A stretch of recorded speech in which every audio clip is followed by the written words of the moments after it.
नमस्कार। ग्राउंड में टीम मौजूद है करनाल के मिनी सेक्रेटरीट में। आप देख सकते हैं कार्यालय उपायुक्त करनाल, और सामने यहाँ इस बोर्ड पे जो है राकेश टिकैत के जो है बैनर लगा दिए गए। आप देख सकते हैं सामने हमारे, और यहाँ जो वार्ता जो है लगातार दूसरे दिन वार्ता जो होनी थी, किसानों के नेता थे जितने, जो 11 आदमियों की कमेटी बनाई थी और प्रशासन के बीच में, आज फिर वो बेनतीजा रही है।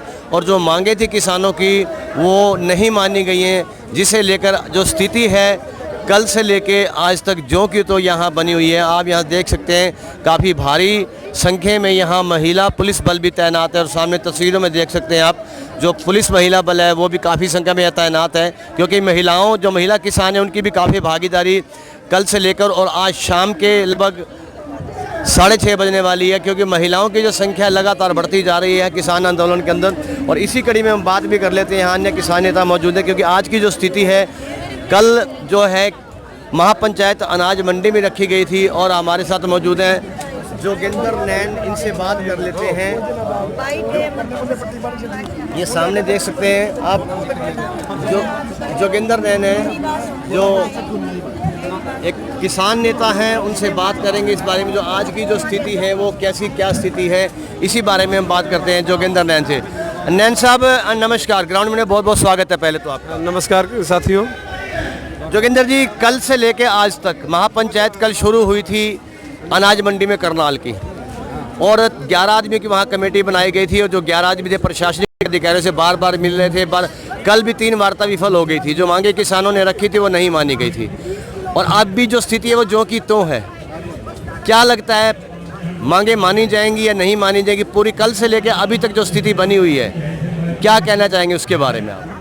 मैं ये कहना चाहूँगा कि जो हरियाणा की जजपा और भाजपा की सरकार है, इसकी पहले दिन से ही नीति और नीयत में बहुत खोट है। जिस व्यक्ति की नीयत साफ नहीं होगी तो कोई कार्य करने में सक्षम नहीं होगा।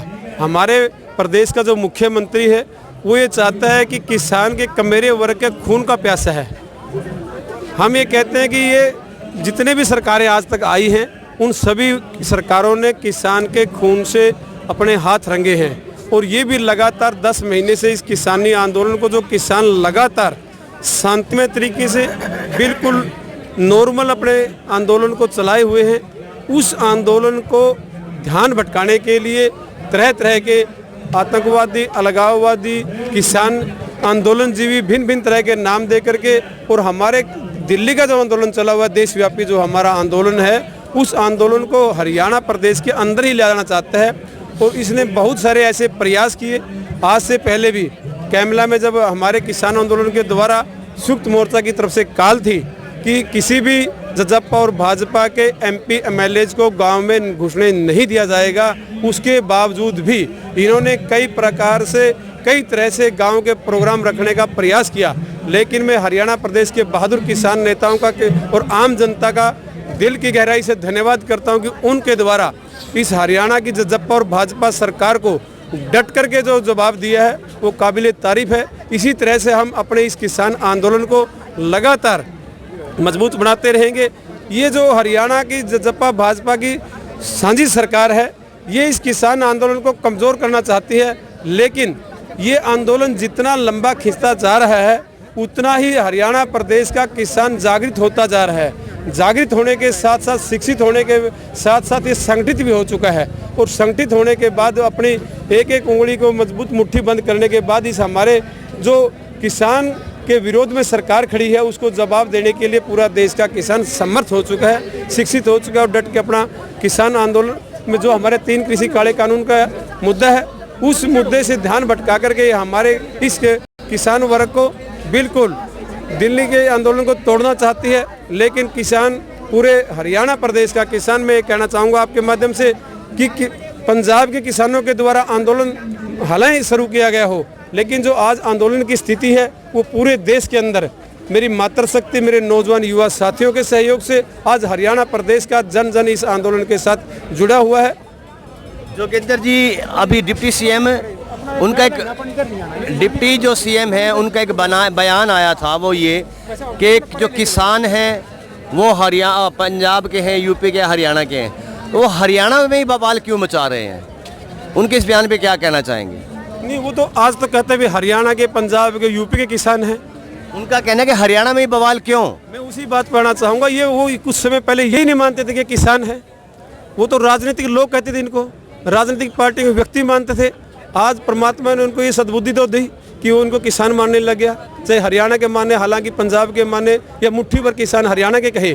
हम इस बात को लेकर के आज से लगभग 10-11 महीने पहले उसके मकान पर 7 कोठी का घेराव किया था 6 अक्टूबर को। हम इस बात का उस डिप्टी सीएम से यही पूछने के लिए गए थे कि आपको कुर्सी चाहिए या किसान। उससे इसलिए गए थे, आप मीडिया के साथी हमारे से क्वेश्चन करते थे कि आप लोग मुख्यमंत्री के निवास पर क्यों नहीं जाते, डिप्टी सीएम का घेराव क्यों किया आप लोगों ने। हमने इस बात का जवाब ये है कि जो हरियाणा प्रदेश का डिप्टी सीएम है वो 4 पीढ़ियों से किसान के नाम पर इस सत्ता को हथियाता आ रहा है। वो किसान का कमेरे वर्ग का नाम लेकर के वोट हथियाता है, और जब वो वोट उसने बीजेपी के खिलाफ लिया था, आप सब लोग वाकिफ हैं, वो बीजेपी को जमुना पार करेंगे। ये बात आपको अब समझ में आई है? हमने तो उस दिन से ही समझ में थी, हमने आज नहीं समझ में आई। हमने तो उसको 10 महीने पहले कह रहे हैं उसका मकान का घेराव किया था। आज समझ में आने वाली बात कौन सी है? हम तो उनसे, आपने कहा था कि वो डिप्टी सीएम ये कहता है कि हरियाणा को ही ग्राउंड क्यों बना लिया। हरियाणा ग्राउंड इसलिए बन गया कि दिल्ली के चारों तरफ 3 साइड से हरियाणा लगता है और चौथी साइड से उत्तर प्रदेश लगता है। आज से आपने लोगों ने पता है 2 दिन पहले उत्तर प्रदेश के अंदर पूरे देश का किसान आया था। इस 10 महीने के किसानी आंदोलन से हमारे इस हरियाणा पंजाब के मुट्ठी भर किसानों का जो आंदोलन कहते थे, अलगाववादियों का आंदोलन कहते थे, आतंकवादियों का कहते थे, नशेड़ियों का कहते थे, वो आज सारे देश के किसान ने एकजुट होकर के पूरी केंद्र की सरकार को ये दिखा दिया है कि जो मुजफ्फरनगर में आज तक के किसान की रैली हुई है, कोई भी राजनीतिक पार्टी कितनी भी बड़ी रही हो या कितने भी किसान संगठन रहे हो, उसका रिकॉर्ड नहीं तोड़ पाएंगे, ना ही तोड़ सके। आज तक पहले कितनी किसान रैली हुई है। चलिए, जो आपके मीडिया के माध्यम से 1 मिनट ये भी कह देना चाहता हूँ, जो डिप्टी सीएम कहता है कि ये केंद्र क्यों बना दिया, केंद्र इसलिए बना लिया कि हरियाणा प्रदेश का किसान जो सत्ता में बैठाना जानता है उसको वापस खींचना भी जानता है। आज तक के जितने भी पूर्व के मुख्यमंत्री रहे, उन सभी मुख्यमंत्रियों ने किसान के साथ पंगा लिया, और जिन जिन मुख्यमंत्रियों ने किसान के साथ पंगा लिया, हरियाणा के अंदर एक कहावत है कि ये किसान एक पक्षी, हरियाणा के अंदर कोतरी, जिसके मकान के मंडेरे पर कोतरी बैठ जाती है उसको अशुभ माना जाता है, उसको उड़ाने का प्रयास किया जाता है। ये मुख्यमंत्री, तीनों मुख्यमंत्रियों को तो आज से पहले कोतरी बैठ चुकी है, और ये आज कोतरी किसान रूपी ये हरियाणा के सीएम करनाल में जो इसका गृह क्षेत्र है उसके मंडेरे पर, उसके आंगन में आ बैठी है। इसका सत्यानाश करके ही ये किसान यहाँ से जाएगा।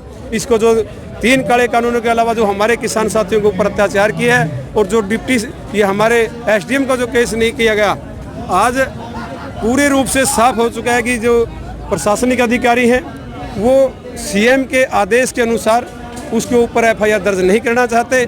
किसान, मैं आपके मीडिया में बोल रहा हूँ, मेरे ऊपर तो मीडिया में बोलने पर ही देशद्रोह का मुकदमा दर्ज किया जाता है, और जो मुख्यमंत्री का ये एक एजेंट कहेंगे हम, जिसको एसडीएम ने ये सरेआम गुंडागर्दी की, एक कत्ल किया हमारे किसान का, खुले रूप से कहा कि इनका सर फोड़ दिया जाए, उसके हमारे पास नहीं, दुनिया के पास वीडियो है, उसके ऊपर एफआईआर दर्ज क्यों नहीं की जाती। हम उसकी एफआईआर दर्ज करवा के ही यहाँ से जाएंगे, वरना ये किसान यहीं पर इसे करनाल के सेक्रेटरीट के अंदर डटा रहेगा।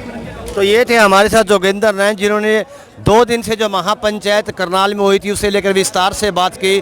और जोगेंद्र नैन सामने देख सकते हैं तस्वीरों में, आप साफ तौर पर कहना है कोतरी अशुभ होती है, जो अब सरकार के बंडेरे पर बैठ चुकी है और इसका खात्मा करके छोड़ेगी।